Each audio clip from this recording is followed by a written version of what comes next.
What if finding true love meant becoming a mass murderer?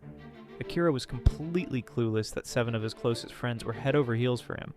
They all hung around him constantly, bringing him lunch, walking him home, finding excuses to touch his hand, but he never noticed the longing looks or the way they competed for his attention. Then weird things started happening. Strange, glowing symbols appeared whenever he was alone with any of them.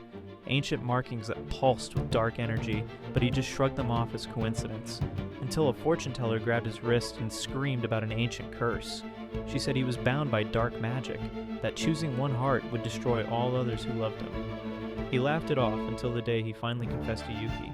The moment she said yes, his 7 friends collapsed instantly, his blood pouring from their eyes.